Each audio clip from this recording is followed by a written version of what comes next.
All right. Welcome, everybody. Thank you all for joining us. Welcome to Exposing Powerful Lies. I'm your host, Jerry. And with us today is Andrew Wilson from The Crucible. Thank you, Andrew, for coming on. I'm really honored that you would come on and do this. Yeah, no problem, man. Happy to. Yeah, so I wanted to talk to you today about your work with The Crucible and just generally your story, how you got involved, what your mission statement is, and why you do what you do. Okay. So this all started about a year ago. There was a Facebook group I was a part of, and it was a little politics Facebook group, and they had this really garbage show called Table Talk. It's full of like 5 or 6 liberals. There was always more people on the panels than there were people watching the panels. Right. And one night I was in there and they kind of, were making me angry with the types of things they were saying. So I threw down with them, and I ended up going on the show and pretty much smacking them around for about an hour. So Right. then it kind of ended up going back the next night and doing the same thing. And then that kind of turned into a weekly thing. And then we launched a YouTube channel. It was called Politically Provoked, and started off very small, and as I began to debate larger and larger names and kind of put their heads on spikes, Right. The popularity of the channel began to grow and grow and grow. The Crucible was started a few months ago. I had a falling out with the other people who were running Politically Provoked. So I started the Crucible, and the Crucible is actually the direct actual successor to what Politically Provoked was supposed to have been. And I just kept the essentially the correct dynamic continuing. The point and the thematics behind it is I have 3 major messages that I want to get out there. The first is that I want to see the diametric opposition views being debated in real time. The second is that we have a birth rate crisis, which I talk about a lot, and I want to see that get solved. And then the third is I would like to see the churches once again become politically active for the right wing. And if they don't, I truly believe that only through both Protestant, Orthodox, and Catholic churches working somewhat in unison, there's no way that we're going to stop what I foresee as a almost extinction level event with the crisis of the birth rates. Well, I definitely agree with the birth rate crisis. That's one of the things that I appreciate about your work is that, obviously I appreciate that you're an Orthodox Christian.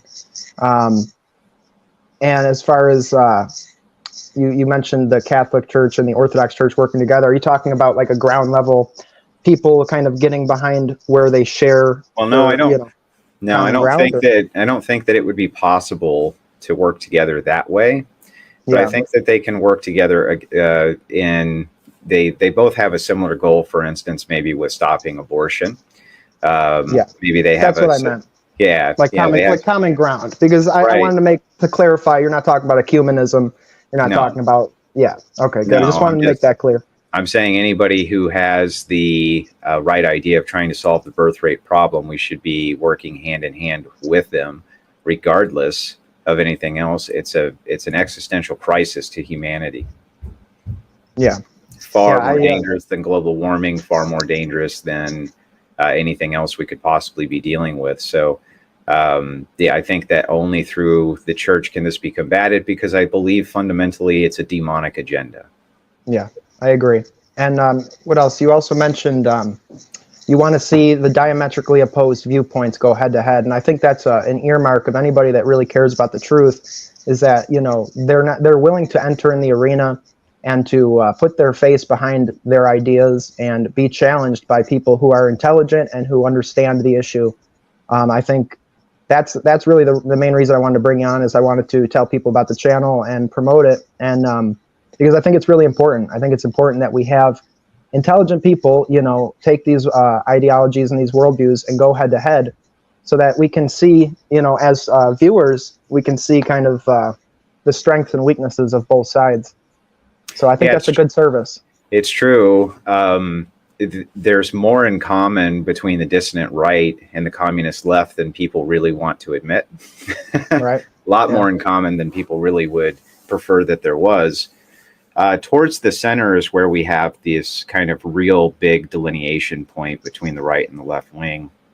And it basically revolves around 4 key issues, which at this point, the 4th one's pretty much obsolete. So the key issues were always abortion, it was immigration, it was gun control, and then it was what was the 4th one? Well, anyway, it's neither here nor there. Gun control is done, right? Yeah. So after the riots, the left pretty much was like, yeah, guns are fine. Right? Yeah, right. Guns are fine. We don't need gun control. To hell with the gun control. We don't need that anymore. So we're kind of stuck with the 3.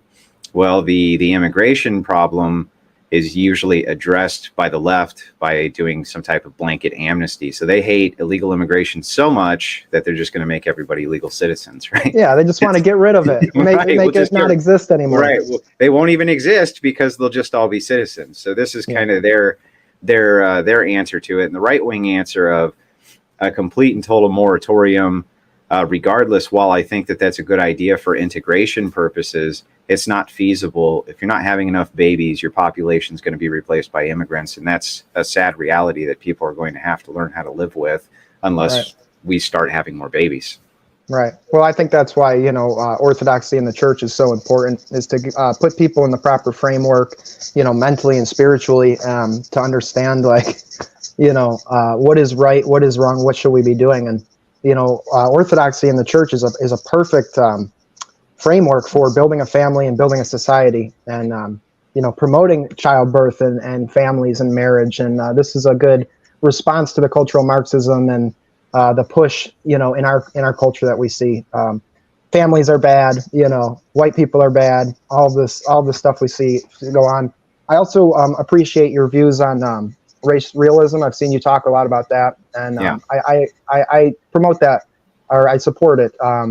This idea that they push us into these dialectics of like, you're either white or black, or you're left or right, and I think it's important to understand that this pro-white ideology is not where we really should be going. There's an aspect of knowing your culture and your heritage, but I think to center around the church is more important. To center around Christ is more important than to center around the color of your skin or anything like that. I mean, I know in my church we have people of all different ethnicities, and we're in the same community, the same family, and that is a binder better than race could be. The reason this great false dialectic exists is because it's contrary to take the identity of Christianity and take any other identity with it. That's it. That has to be the primary. Everything else will create a contradiction. So if you say my identity is the Christian identity and the white identity, you're instantly going to create a contradiction.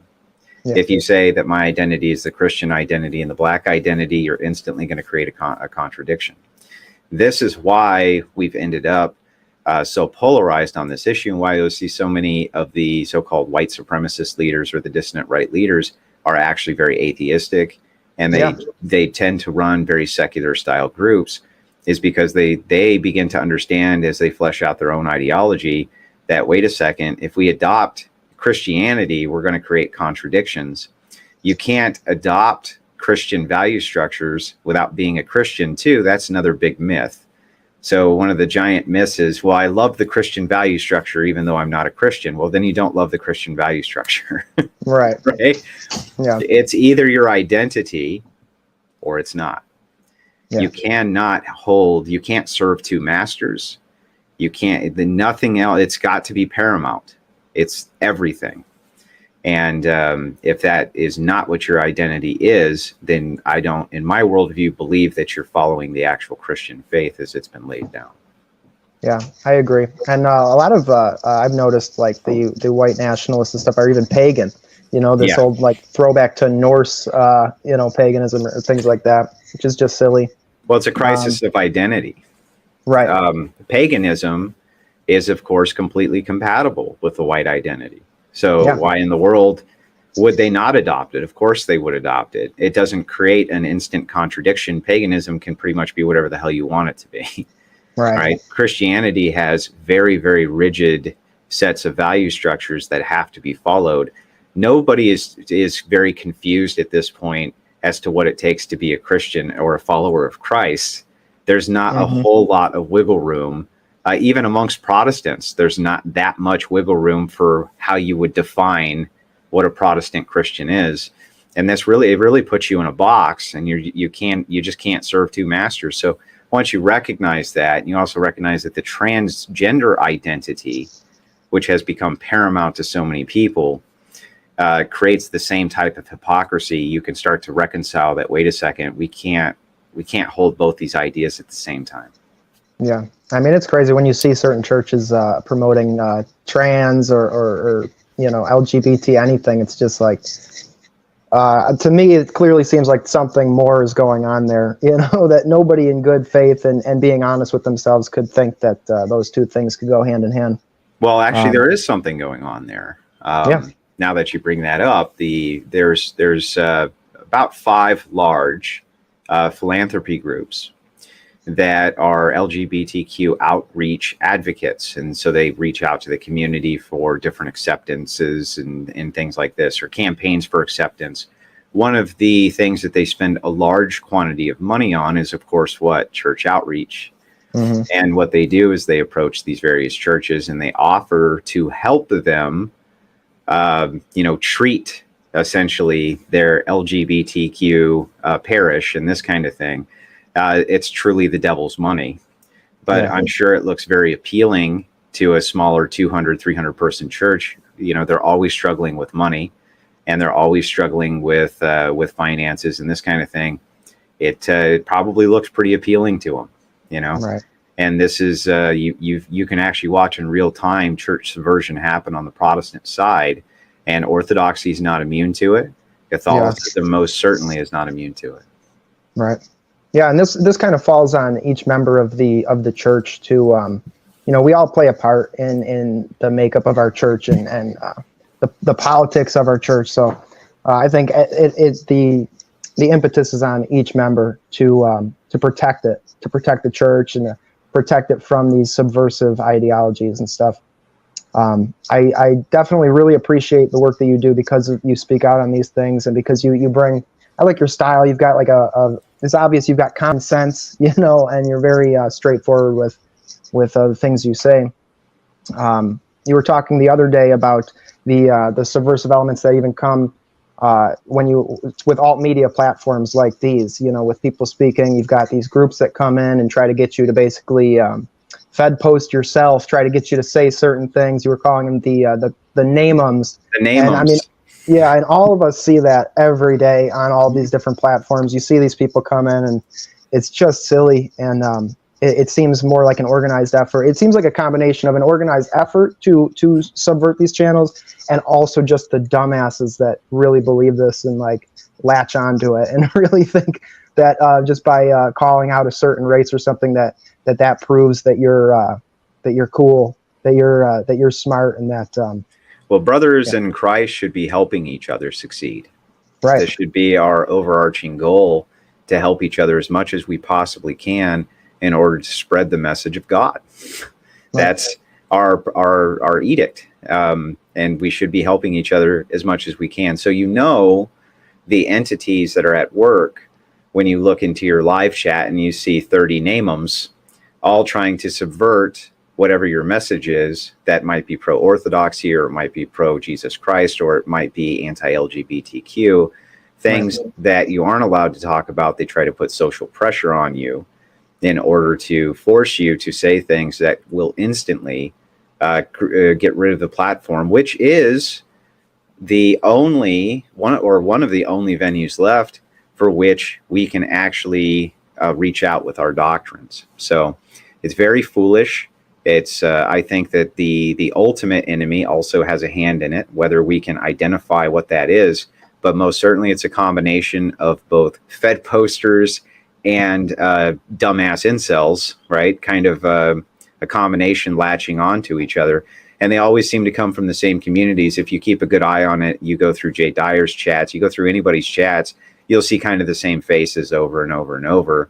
They just kind of go from one chat to the next. And it's very clear that they're a subversive force. Yeah. Yeah, definitely.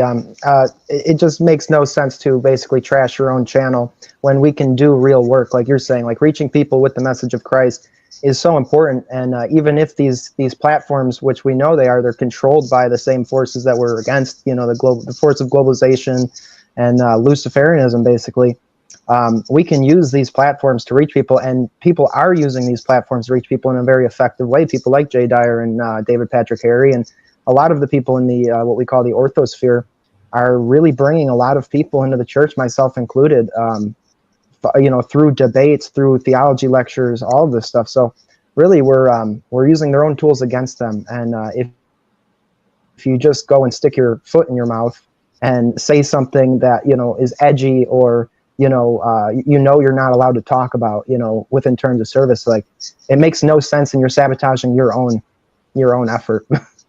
Well, you're also sabotaging a platform for many other people who may be smarter than you, to connect them with an audience that they've never seen before. And that is also a key point that people miss, which is, it may be that Jay Dyer has 330,000 subscribers, but speaking to your 10,000 subscribers is a brand new pool of people for which he can deliver his message. So you're actually hurting the guy next to you by doing that as much as you're hurting yourself. And this is not how people in this sphere should be operating. We should be doing whatever we can to boost each other up and help each other to get our messages out there, even if they're slightly contrary to each other. As long as we're moving towards kind of the same goal, this is going to be the best way to organize and move forward.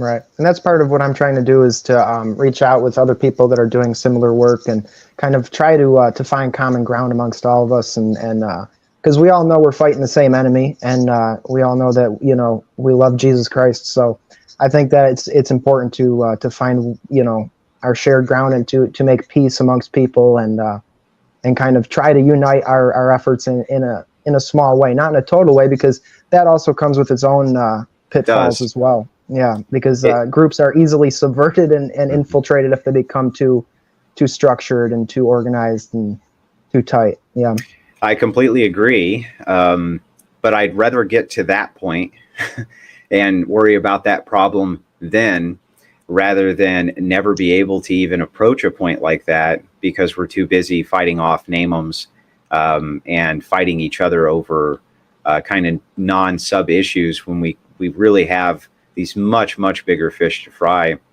Yeah. Jay Dyer has explained ad nauseum to thousands of people the global depopulation plan that's in place. Whether you believe that that's conspiratorial or not, what you can't argue with is the fact that the birth rate decrease amongst all nations is greatly accelerating. So whether you think it's conspiratorial or a natural phenomenon based on the quality of life that we all have, it doesn't really matter. What matters is that it is happening, and that is something that Christians should be extraordinarily concerned about, probably more than anything else on planet Earth at this point. Yeah, I'd have to agree with you there for sure. I mean, if we're not, there's not going to be any of us left to worship. That's kind of important. Yeah, we have to be alive to worship God, the more of us who breed these values into our children, the more people we can create to worship the Lord. And this is kind of, it's kind of this cyclical thing. We're supposed to breed and multiply for a reason. Many of us are not doing our duty. We're kind of locking these porn helmets on our head and wiring pornography directly in. It's rewiring the brains of many young men. A lot of them, I get contacted from people around the world, young men all the time, who are kind of in this horrific cycle of their brain. They know their brain's been rewired, right? Arousal's difficult for them. Finding great close personal bonds with women's very tough with them. Things like this. This all leads to the acceleration of this birth rate issue. And so only in my estimation, is the church powerful enough, both Protestant, Orthodox, and Catholic? I truly think that only that coalition would be powerful enough to even have a prayer at putting an end to any of this legislatively. The right used to really count on the Protestant churches, and they used to lean very heavily on the Protestant churches, and the Protestant churches did a fairly good job for several hundred years of keeping what you would call degeneracy at bay. Not anymore. Yeah, well, legislation, I think, like the immigration moratorium you were talking about would help, but I mean, it's a culture war, and that's kind of what we're battling right now, is to show people where that degenerate culture has gone, how wrong it is, and to show how empty it is and destructive it is.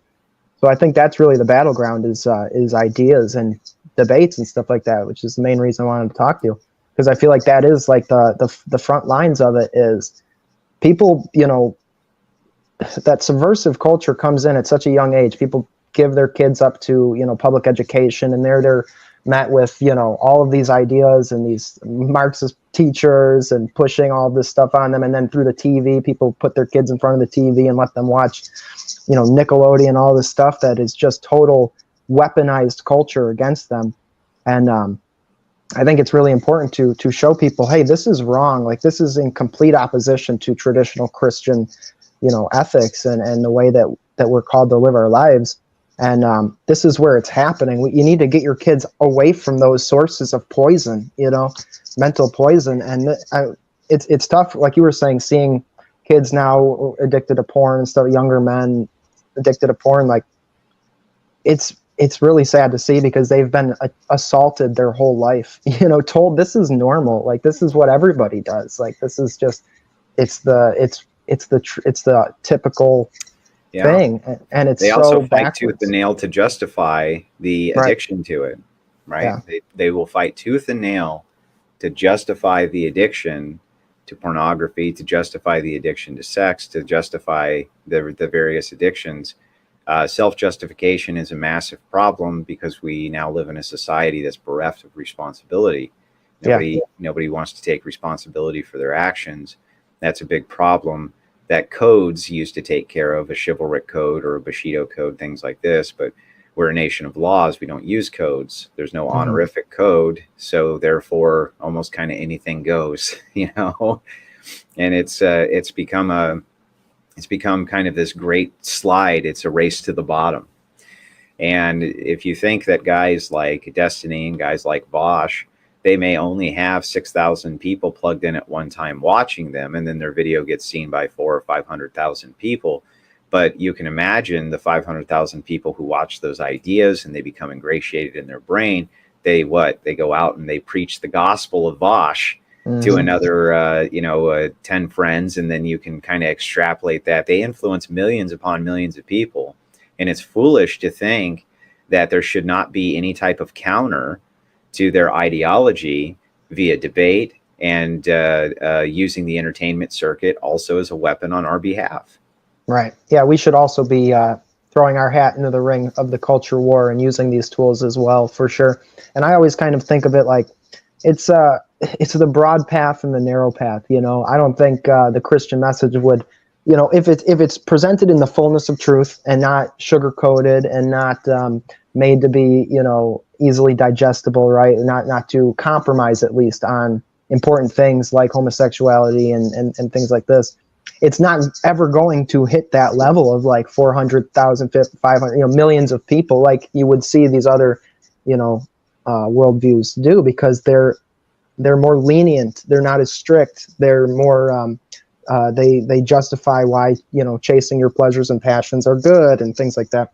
But it is important, even if it's only a fraction of what those people are bringing in, it's still important, because those are the people that we should be reaching, is that narrow path. Yeah, well, as mental illness greatly increases inside not just the United States, but most of the West, and people have moved towards this more consumerism, materialistic style culture, I do think that you can have a message that resonates just as well as the message of free love, all the sex, all the porn, let's coom together, right?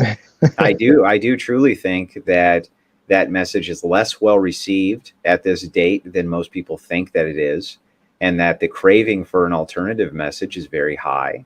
And I don't see any particular reason why we shouldn't be delivering it, but nobody is. The trenches have been more or less abandoned. There is no check. Nobody is shooting back. And this is a big problem for me. I don't, I expected when I entered into the battlefield, there'd be a whole lot of soldiers here, and there's not. Right. There's not. Yeah, so I'm trying to encourage people, stand up and speak the truth, and put yourself out there and don't live in fear of, oh, this is not the approved worldview. This is not the approved opinion. So I'm not going to say that I'm going to hide, and be anonymous. It's like, no, we need people to stand up. And not only is the message important, but also leading by example is important. And, actually having responsibility and leading a Christian life will give people examples to see and will show that it is a healthy and life-giving way to live, and it's especially in contrast to, Coomers and all of that. Well, fear is the opposite of faith. Right. If you're too afraid to stand for your moral convictions and show your face and speak to them, then your faith probably isn't nearly as strong as you think it is. Fear shouldn't guide you if you have ultimate faith in God, except maybe fear of God. So from my estimation, these trenches should be full. Okay, there should be 100 to my left and 100 to my right, and I should just be one of many voices. But unfortunately, this is not the way that this has turned out. There have been good trailblazers like Dyer, but Dyer largely stays away from the political and sticks within the arena of the metaphysical and the spiritual, which God bless him for doing it. That's where he's effective, for sure. Yeah, and he's also a very brilliant man. But the political front needs to also be manned. Right. Okay, it can't be ignored. For sure. For sure, it's a more dangerous position to be in. Absolutely, and that's why it's largely unmanned. And also, I think a big part to play in that is this. The sort of current of alternative media that happened during the Trump administration, where all these Q people thinking that being anonymous on 4chan was like a soldier in the trenches, right? And like they all thought that they were like fighting some war. It's like by posting memes and hiding behind frog faces. Yeah, right. Yeah, but a whole lot of frog kecking, a whole lot of trolling, not a whole lot of effective action. In order to affect true change, especially political change, you have to have something that you're offering.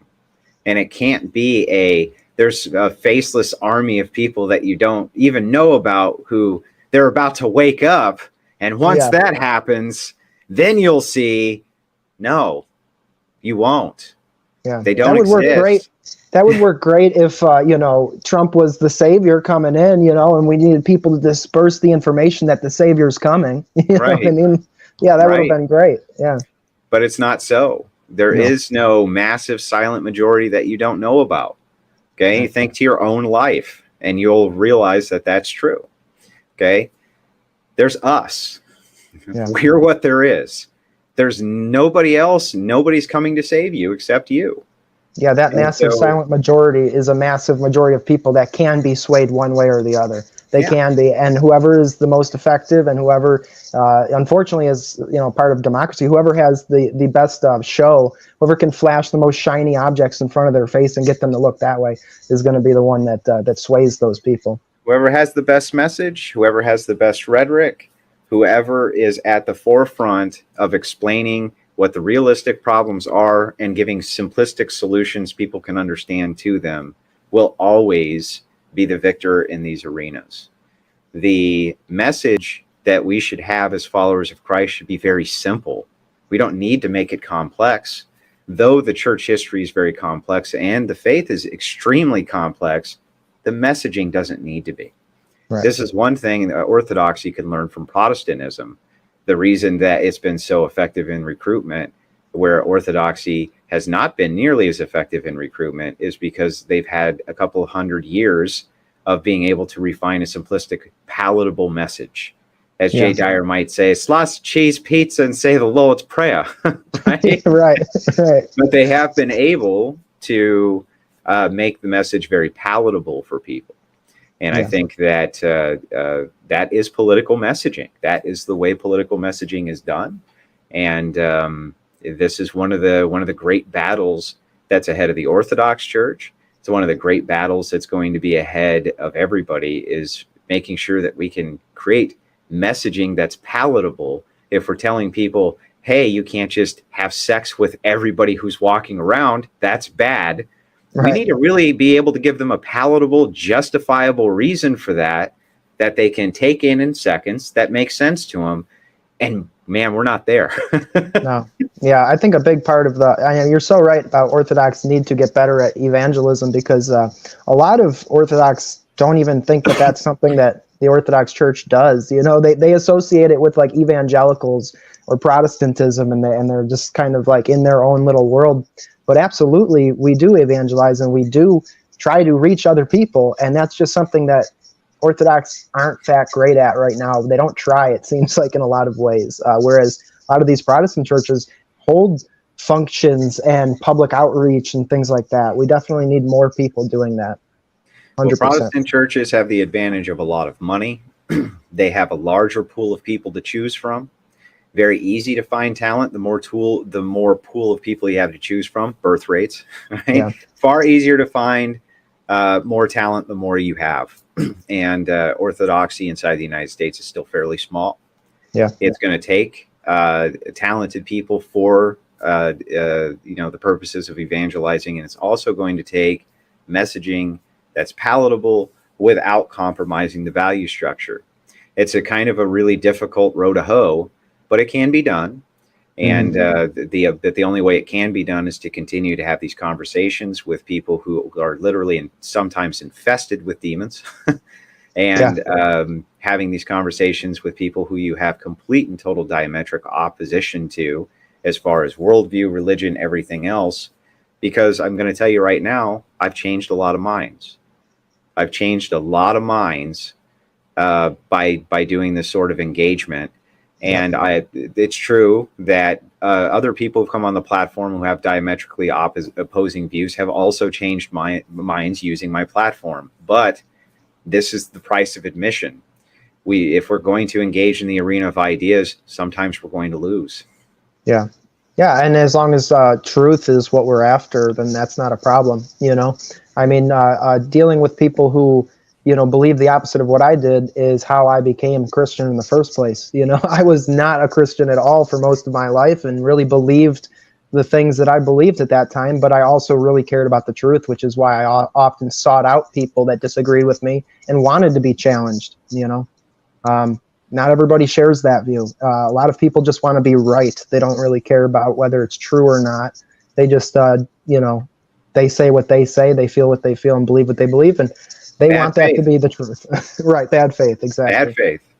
And you'll find a lot of bad faith. My AMA for Twitch, when they did an AMA for me, one of the questions that came up was something that was very similar to this. One of the explanations that I gave for this phenomenon is that it's when people's worldview are challenged, they basically have two options, which is either A, to listen to yours and see if they can reconcile their own, or B, fight tooth and nail to hold on to their worldview, regardless of whether it makes sense or not. And what you find most of the time is people will fight tooth and nail to hold on to whatever their worldview is first. Yeah. But it can, over time, the messaging can break it down. It can convert people away from horrific things. The churches have been doing this for, since the time before time forgot. Yeah. Breaking down horrific demonic messaging and surpassing it with far superior messaging. And guess what? We can do it again. Yeah. Yeah. My priest even was, I was talking to him about talking with somebody that was very opposed to Christianity, and he kind of described it like it's a wall. They've built up this wall, and slowly but surely you can chip away at that wall with good argumentation and with the truth, and it's always amazing when you see people come through that, and you realize the power that the truth has, that even people that seem like they're so far gone and so, just ensnared by these demonic deceptions. When they come out of that, there's almost nothing more happy for me to see than, nothing more glorious than to see that transformation happen. Nothing more rewarding for them. Right. And, so by proxy, joy is easy to spread. Yeah. So when you see somebody literally shrug off their demons and become joyful, it's very easy to partake in the joy. You know what I mean? Mm-hmm. Very easy to do. Joy is one of those things. A Protestant minister actually explained this to me very, very well a few years ago. He said, joy is one of those things that's better felt than told. Right? Yeah. Not something that can be easily explained because it's not happiness. It's a different feeling altogether. It's almost a euphoria. Yeah. But he explained that he didn't think that joy could ever really come from anywhere except from God. And looking back on it, I kind of recognize that anytime I've experienced actual euphoric joy, it's always been in the presence of God. Yeah, 100% agree. Yeah, so where we're at now is, of course, that feeling of watching people shrug off a horrific demonic ideology fills you with joy. Why shouldn't it? Right. Yeah. Why shouldn't it? So, for myself, I'm still learning, and I'm going to be learning for a long time in the realm of orthodoxy. So I don't speak and I don't do Christian apologetics when I do debates, because I don't want to misrepresent the faith to which I belong. I think that there's other people who are far better at doing that. However, politically, I'm brutal, and I'm more than happy to engage in political debates, even using secular logic and things like this. And I feel like there's many people who are part of our faith who do the exact same thing. Oh, yeah. And that's why I support what you do, because, I take the same sort of stance. My strengths are not in debating. They're not, I feel like there's a lot of better people, more effective people out there to do that. But I think it's awesome that, you're using your talents, and your perspective is right and your focus is right. You understand, you know Jesus Christ. And so I think that it's great, to do this political work. And I think that's really the most important thing is to get more people like you whose talents are in that arena to use their talents for good. I agree. My partner, Pedro, he's also a great debater. Yeah. He actually went on and debated with Dyer, and he did fairly well. Yeah, I have to tip my hat to him. Yeah. and say mad respect for that, because there's not a lot of people that are brave enough to step into the arena with Jay. No. And being a young man and not having done many things like that, I have a lot of respect for his efforts there. And I think he did do good, all things considered. Yeah, he did do good, and he'll go back and do it again. He's either he's not going to quit, or he's going to get converted. One way or the other, this is the way that the story ends, right? Right. But he shares the same value structure when it comes to the birth rates and these kind of overarching issues that we have. And one of the things is I've been heckled mercilessly for having a partner who is a Calvinist rather than somebody who's an Orthodox. Sure. But at this point, I have to look to my right and see who's willing to get into the damn trench with me. Right. Yeah, I mean, it's not like you have like a long sheet of people to choose from, like all these effective debaters that want to do the same work you're doing. That I mean, you got what you have, and as long as you guys are both focused on the truth, like you said, it's going to end one way or another. Either he's going to win, or he's going to convert. Either he's going to win or he's going to convert. It's either going to go one way or it's going to go the other. But the thing is that as we've been peeling back the layers of this onion and showing more and more to the general public what's really behind these ideologies through debate, people are kind of awakening a bit to the message, which was heavily ridiculed when we first started. And we only just started a couple of months ago, and the progress has been amazing. So the message does resonate.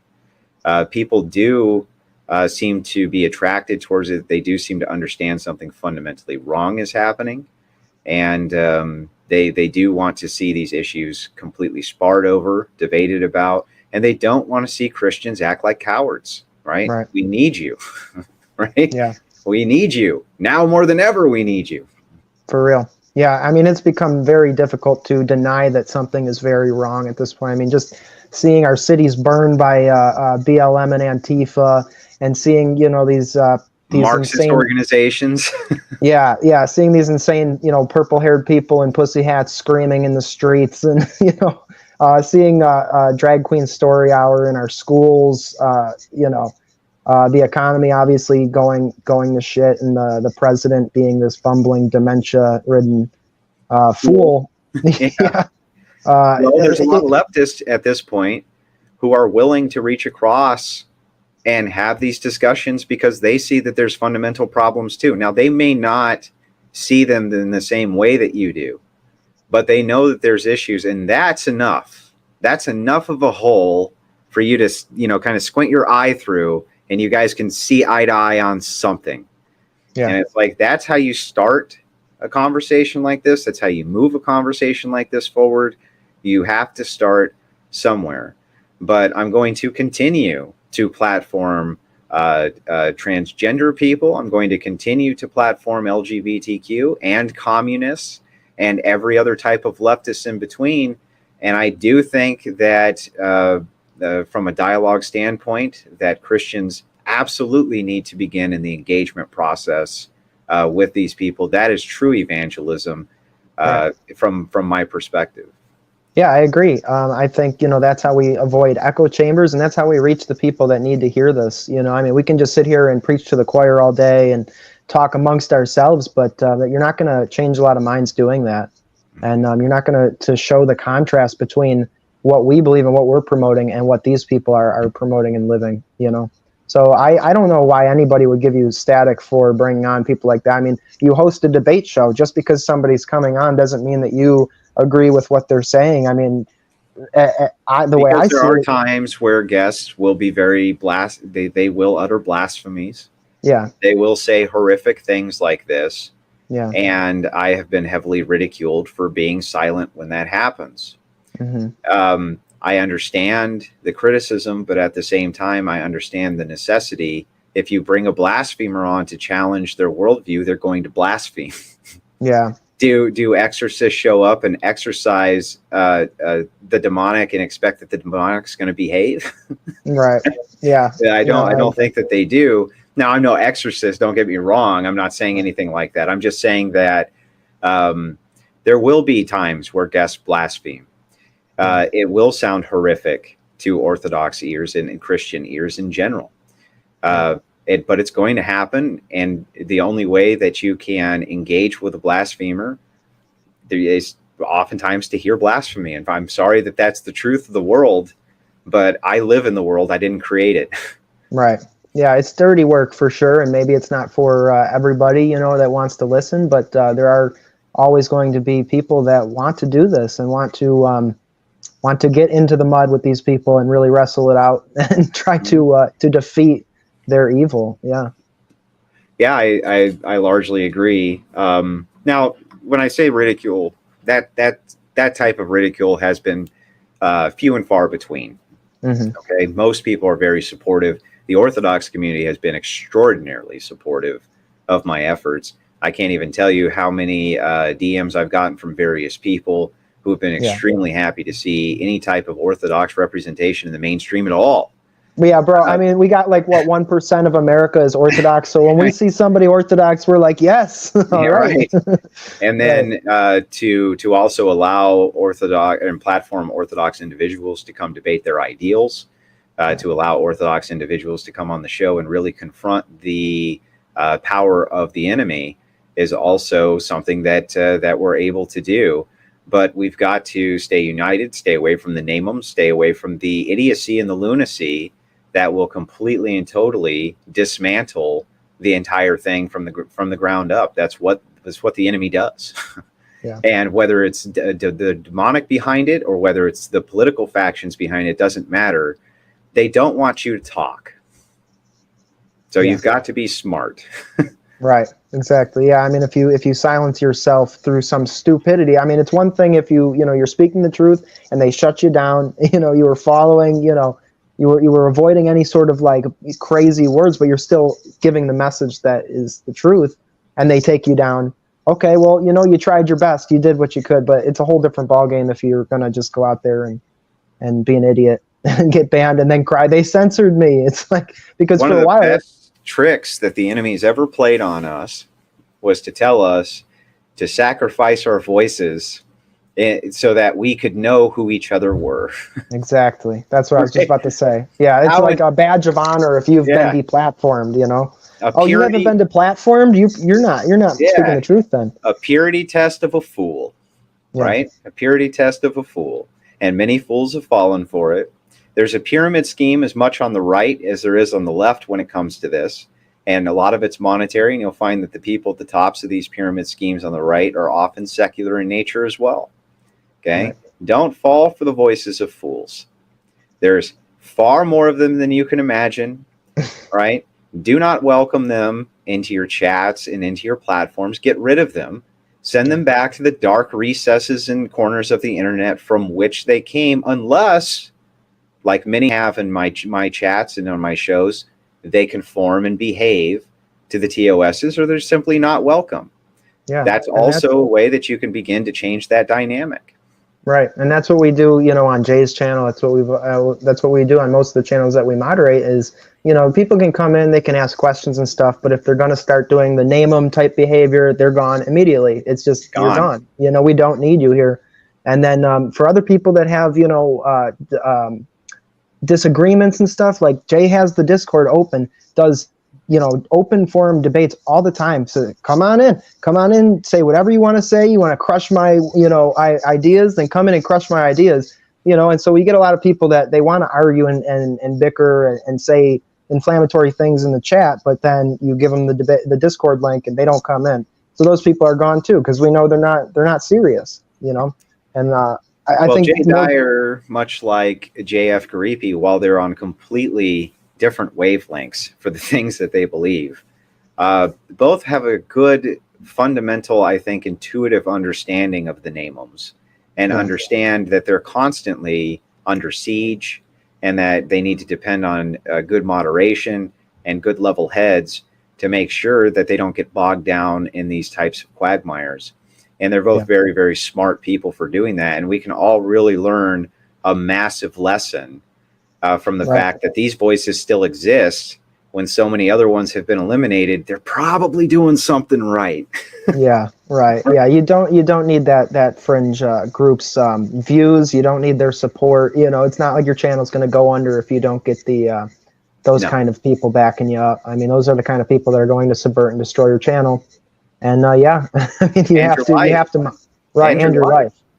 And your life. So the thing is, like with Jay Dyer, one of those guys who anybody should be proud to have come on their channel. Yeah. Right.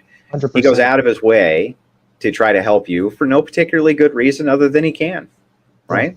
And if you show the same respect back, this kind of thing. JF is another one of those types of people who does that type of thing. Right. That's truly what responsible platforming is. Not a difference in opinion, no matter how extreme, but the ability to follow the terms and service within the platform so that you don't end up wrecking everybody's show, wrecking everybody's, you can wreck their whole life. In fact, that's really what responsible platforming is, not the leftist view of his views too extreme, but rather how can they have discourse in a way that doesn't completely and totally violate all of the terms of service of every platform they're on. Right. And if you're not smart enough to do that, I don't really know what to tell you. Yeah. Yeah, 100% agree. Yeah, and it's not like these people, they're not presenting intelligent arguments. And I've heard Jay briefly say, evil doesn't have an ethnicity. Evil is not monopolized by any one group of people. And if you think otherwise, you're just naive. And I mean, we can really just address subverted by the evil that you're fighting. Right, and we can address their claims in just that, just that statement. It's like, come on, guys, like. We have important work to do. We have important things to get done here, and look at the destruction that these people have left in their wake on all these channels and all these people that have gotten deplatformed. I mean, we don't need to keep repeating the same mistakes over again. That's an excellent point. One of the things that was caused by their inability to have a delivery system that was not in violation of everything was that it made it that much harder for the people who came after, who are trying to continue to deliver effective messaging. And if we're fools, it's going to make it that much harder for those until these platforms become so locked up that you can't talk about anything. And believe me, they will get that way if we're not smarter about the way in which we deliver messaging, in which we talk about issues. And that's just the truth. Right. And let's say you are a name 'em. Let's say not you, but somebody I'm talking to out here. Let's say you are a name 'em. Do you really think it's an effective way to go out and point the finger and say, here they are, I'm naming them, these are the people? Build yourself up, build yourself up, help your people, speak in positive terms about your own group instead of going out and pointing the finger, because that just makes you a target. Let's say you're totally right in what you're saying. You're just making yourself a target and you're hurting the people that you should be helping. So it just doesn't make any sense at all, even in their own construct. Not even a little bit. But again, it's become a purity test for the fool. Right. And I'm no fool, and I don't think you are either. We don't need to go through the purity test in order to advance our viewpoint, nor am I going to. For no better phrasing, they can go to hell. Right? Yeah. I'm not doing it. They can kiss my ass. I'm not doing it. Yeah. And what needs to end up happening is more people need to take that more hardline stance. Okay. And we need to be as supportive of each other. I'm glad that you guys are doing the great moderation you do for Jay's chat. I'm glad that you guys do the great moderation. OK comes into my chat a lot, does great moderating work inside my chat as well.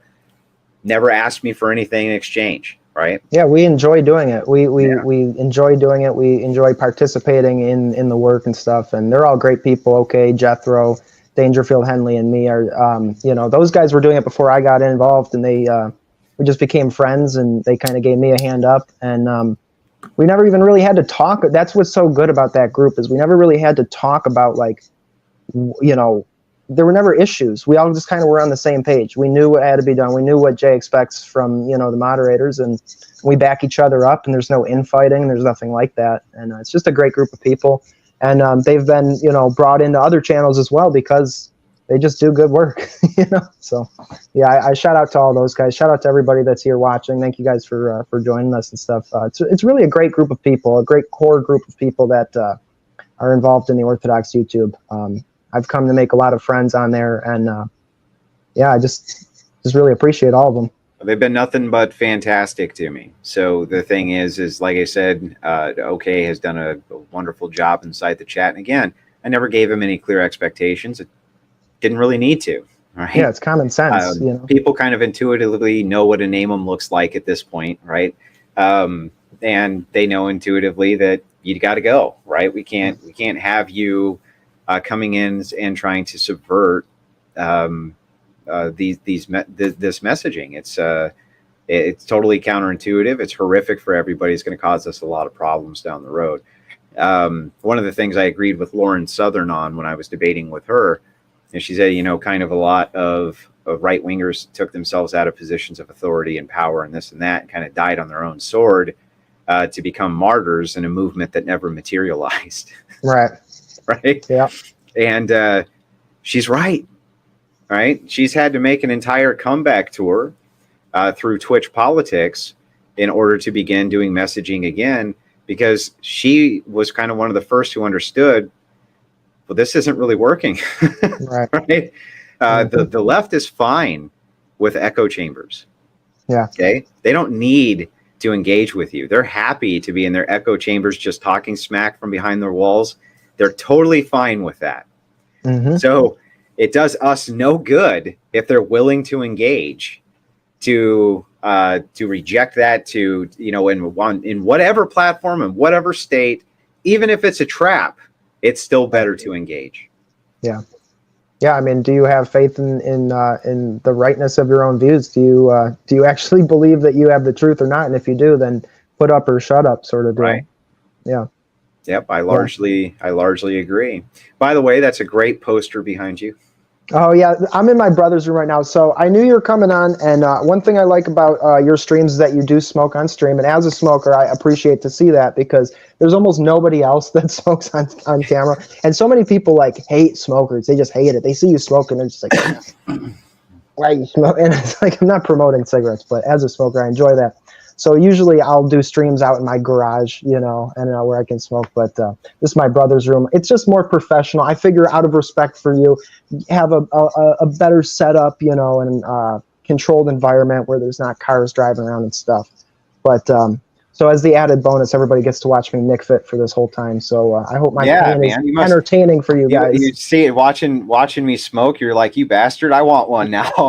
Yeah, pretty much. Yeah, that's terrible. Yeah, it's I've always there was a couple of different Twitch streamers actually who told me that they wouldn't platform me if I was smoking or if I had a beer while I was doing a debate, and I told them, then don't platform me. I won't come on. Well, they yielded very quickly. Because the truth is like, again, I don't care about your purity tests. Right. Okay. Yeah, exactly. Part of this program is be who you are. Right. So that we can see you. I want to see who you are. That's why I like live streams. Who I am. Yeah, that's why I like live streams, because there's no editing. You just see the people. This is who they are. Yeah, absolutely. And it's so obvious when people try to fake. They try to be something they're not. They try to curate this image of themselves. It's just like, come on, we're beyond that. In the age of everybody has a phone, everybody can do live streams. Like, just represent yourself. And none of us are perfect, and all of us are flawed. So just be real. You know what I mean? So yeah. Well, I mean, one of the best things about Orthodoxy, and some of the libs have been really listening to me on it when I say, hey man, it's kind of the party religion. Like, it's known as the drinking man's religion. You know what I mean? Really? Yeah, it's known as the drinking. We when we fast, we can still drink beer. It's okay. Yeah. So, or how about on Pasha? On Pasha, my priest is pushing around a cart full of bottles of liquor, and everybody's getting low key turned up with the priest. Nothing better than that. Come on, that's good, wholesome fun. Well, I think part of the camaraderie that men used to have, and that I'd like to see come again, is that there was never anything better than sinking your teeth into a big fat piece of animal meat and sharing a beer with each other. Right. There's almost nothing that builds relationships like that does. Now, I can't put my finger on why the requirement is animal meat and booze, but it works almost every single time. When men break bread together, they get along better. When they have drinks together, they get along better. And it's like, look, it's okay. We can break bread. We can have a drink. We can have a conversation, right? We're not Puritans, right? We're, and this is the way, again, we start with messaging. This is how we avoid the balkanization. But right. Yeah. And this is the thing is we're talking, that's what's nice about the group that come to my channel and stuff, and the people I try to interact with is like, I always say I'm retarded, but like, we're not idiots, like, have some common sense. We're not saying like, yeah, go be an alcoholic. Yeah, go drink beer every day. Like, anything like, yeah, we're just saying that, people are people, and you can enjoy life without being overly puritanical about it. And judging other people, that's an easy trap that people fall into. Is they're like, you smoke cigarettes, so I'm not going to watch your stuff because that's not perfect, or I don't like this thing or that thing. It's like, come on, man. Meanwhile, you go to Twitch and there's women licking their microphones in a hot tub, half naked, smoking a joint. Right. And you're concerned that I'm not pure enough for you because I might have a beer and smoke a cigarette on stream. That's absurd on its face. That's not going to reach anybody. Right. Yeah. Okay. He says drinking isn't a sin in Orthodoxy as long as you're not getting drunk or having problems. Exactly. We're called to be sober minded. That doesn't mean you can't have a glass of wine. It doesn't mean you can't drink a beer or two. It just means, what it means. We all know what it means inside. We know, where the problem is. So. Well, having two beers on stream just makes me sharper. Takes the edge off, this kind of thing. And I largely agree with that message. So, I mean, this is what I mean, though, is that first you have to clear up a lot of the misconceptions, right? The other thing that you have to do is remember that people want to see real. They don't want to see fake. They want to see real. They want to see my opinion in its realistic form. This is how I actually am. And the way that I'm talking to you right now is the same way I'd be talking to my neighbor tomorrow. Same. And this And is how we grow as people too, as you put yourself out there. I'm getting a little bit of an echo. Are you hearing that?